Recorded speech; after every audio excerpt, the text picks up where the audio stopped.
People say this, but it's false, that you need money and connections to succeed as an entrepreneur. It's what most people typically think, but even though it's a very popular opinion, it's not true. There's something else that you need, and I'm going to let you know what it is so that you can either start implementing it into your own lives, or if you're looking at your own kids, this might be something that you want as part of their lives. I'm saying this based on my personal experience and looking at all the entrepreneurs and business owners that I've met over the years. Instead of money and connections, what you need is something that you can actually develop. And it's not something cheesy like motivation or drive. First, let me tell you my story. I'm an entrepreneur. I started several businesses and I'm a shareholder of several others. The first business that I started grew into Singapore's largest web hosting company, which eventually got acquired for $30 million. But I had no standout advantages when I was growing up. My parents were middle-class people who didn't even go through high school.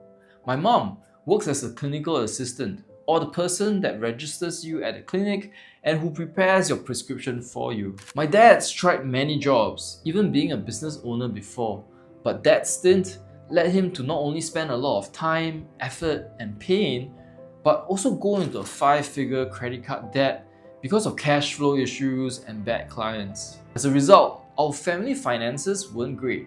I didn't have much of an allowance as a kid, and outside of school money for food, I pretty much had to find sources of income if I wanted to buy anything for myself, like snacks or comic books or games. As I got older, I wanted a space of my own desperately. I was the eldest son of 3 children with my parents and my grandmother. We were a family of 6 in a 3-bedroom public housing apartment, so things were cramped. I also knew that when my parents got older, their children needed to take care of them and handle the family finances. I couldn't just have a regular job and scrape by. I had to be able to take care of not just myself, but them as well. As a result, money was a very scarce resource, which taught me the value of money and how to appreciate having money. At that point in my life, money wasn't to buy fancy supercars or invest or grow businesses. It was to survive and to keep my family alive and taken care of. This drive to improve our finances was all-consuming, because the consequences of not being able to do so was that we would starve or simply not be able to afford anything. All this led me to have a very strong sense of hunger. Hunger, not in terms of having an empty stomach and wanting food, though it also covers that, but hunger more in the sense of having purpose and desire. You have hunger when you know that you don't have any other avenues and you desperately need a breakthrough. It's not just something that is nice to have, you absolutely need it. You need it like you need oxygen when you're drowning in the sea. You need it like you need water when you went through days without a drop to drink. This is why the greatest killers of dreams are distractions and comfort. When you have an easier way of doing things that's convenient, low risk, and easily accessible, you have no reason to take the risks to pursue your dreams. And therefore, you have no reason to do something that will take you out of that comfort zone.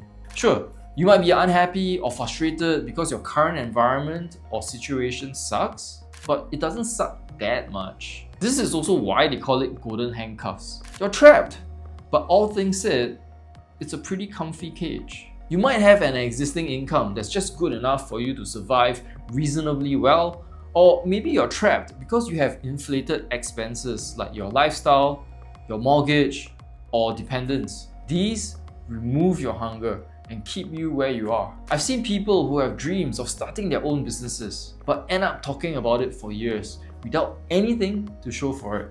And these are people who are making a small but adequate income driving a taxi, to mid-range professionals at a desk job pulling 70k a year, to pretty successful consultants doing 200k a year. At both ends of this spectrum, it's still a killer of dreams because it's so difficult to leave that income source and go start something of your own. To develop hunger requires you to say no to a lot of things that you might already have in your life or can have access to. Life as an entrepreneur was difficult as heck at the start. It was sleepless nights, stressful days. I was unsure whether I had money to survive the following month. much less keep the business going. Besides all of that, I had to also actively say no to a lot of the typical opportunities that my peers were going for. Jobs in professional fields like banking, consulting, finance, and so on.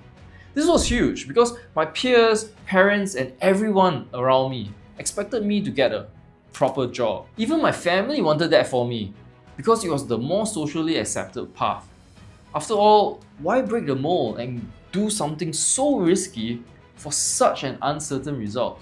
When I first started working on my business, the initial few years were very difficult. My co-founder and I had take-home salaries of just a few $100s a month, which though was already low on its own, was made worse by the fact that all our peers were graduating and making more consistent, stable, and higher incomes by taking on full-time jobs. Despite all of that, I wanted to forge ahead because I wanted to create something of my own. I didn't like how structured the typical careers were, and I couldn't see a passion for any of the professions. I also wanted a career that allowed me to work on things that I wanted to work on. I knew the journey was difficult and not typical, but I wanted to do it. I had to do it. There was a very, very strong hunger in me. There was a hunger to survive. There was a hunger to take care of my family. There was a hunger to change our financial circumstances. There was a hunger to prove everyone else wrong. There was a hunger to prove myself right. And there was a hunger to create a business with my own hands. That's why hunger is such an important component of being a successful entrepreneur. If you don't have the hunger, I don't think you will succeed. When you see it this way, money and connections aren't important at all. The hungry person will always outperform, outmaneuver, and outwork the non-hungry person who has many more reasons to fail. If you're looking to get into entrepreneurship, I highly recommend that you find and develop your hunger and ensure that you have it before you even start spending time on this journey. In order to develop hunger, you need a better strategy than just setting goals. You need a compelling why that drives you towards your goals. Your hunger comes from your reasons and consequences of failing. If there are no consequences for failing to reach your goal, you aren't likely to make it. If you can live without a result, you will. The gap between where you are right now and where you could or should be is a matter of your hunger, your strong desire, your drive. There are many ways to develop hunger, but it has to come from within you. Is it to feed your family, put food on the table, ensure that your kids get to go to good schools, upgrade your family's living conditions, solve a problem that you know afflicts you or someone else? Or maybe it's a chip on your shoulder. The need to prove yourself or to prove someone else wrong can also be a very strong form of hunger. Whatever the reason is, you need to not just embrace it, but wholeheartedly internalize it and use it as a reason and purpose every day so that you have this insatiable hunger to succeed. Hit me up in the comments. I like to hear what you think, and also if you have any questions about this. Don't forget, like and subscribe for more content that can help you live your best life.